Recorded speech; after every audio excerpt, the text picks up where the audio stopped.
a premier defender from the Great Lakes. Can you tell us how old you are today? I got 2. Who used basketball to conquer adversity.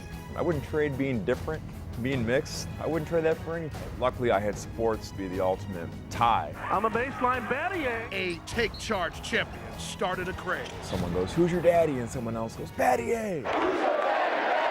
He embodies U.S. pride. It's a huge honor representing your country, your nation, to be part of the best basketball players in the world. Reuniting with old friends.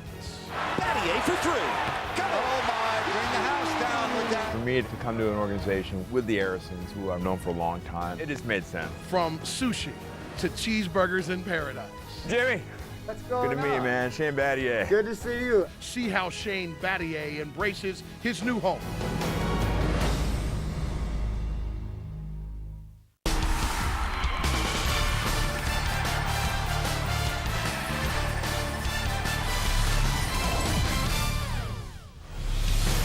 Welcome to Inside the Heat. I am Jason Jackson.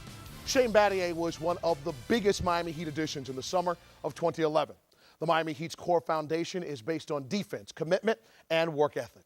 That is why they chose a seasoned veteran, premier defender, an ideal role player in Battier. Born in Michigan, right outside of Detroit, Shane has been candid about struggles he has faced growing up, which in turn shaped the man he is today. I sat down for lunch with Shane at the Mandarin Oriental on Brickell Key, and we took in Miami's beautiful scenery as we talked life, basketball, and family.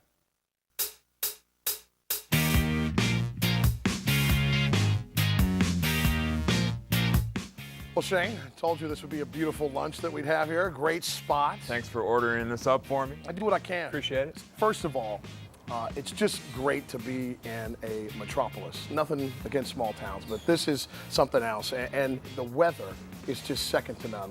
Even before you got here, I'm assuming you knew that. Oh, yeah. It's difficult to wake up in a bad mood here. Yeah. And that's the one thing, my short time here, I've realized. Every day you wake up, you open the windows, you get the sea breeze. It's pretty nice. And it's a little bit different in the wintertime here than it is in Birmingham, Michigan. Yes. The day I left to come to Miami, I was scraping my windshield. I knew right then and there that I made the correct choice. What was it like growing up there? It was home. Hi, big buddy. Can you tell us how old you are today? I got 2. I come from a small middle-class town in Michigan, and my dad worked in the steel industry, and mom stayed at home, took care of the kids, and it was a household about sports. In the spring we played baseball, in the summer we played everything, in the fall we played football, and in the winter you played basketball, and that's what the Battiers did. What was it about basketball that you drew, that just locked you in? You said you played everything. I actually thought I was going to be a major league pitcher growing up. In 6th grade, I was 6 feet tall, and I was like Randy Johnson of the Little League circuit. And I had a cannon, but I've always enjoyed blocking people's shots. I've always enjoyed defense, and so I said, you know what? Maybe this basketball thing is for me. On the baseline, Battier. Was there ever that moment where you have like the Little League or high school coach pressure of, come on, Shane, you got to play this, or we need you there, that tug, nothing? I was so lucky. My dad was always my coach in every sport except basketball. Playing for my dad, the most important thing was to be a good teammate. There was never any talk about you have to perform or you have to practice. And for me, sports was fun. And I'm the luckiest kid in the world to have a dad like that who was my coach. What was the impact in your young life of being biracial, bicultural? It was different. When you're a kid, you just want to fit in. Yeah. You don't want to be different. You want to be like everybody else. And I'll never forget on picture day in 1st grade, they handed out everybody combs. Well, I got a pick.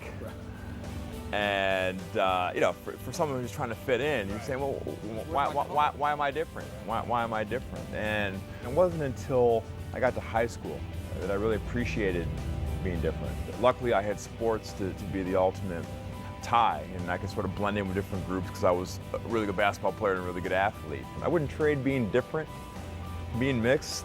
I can fit in every group. I wouldn't trade that for anything, and so it's something I'm very proud of today. More than on one occasion, you have been the best player on your team, but you don't radiate that star need, ego. Where did that mentality come from? Growing up in Detroit and playing for my dad, he told us that everyone is a role player. The most important thing is winning. and the journey of winning. And that's something I've taken with me throughout my career.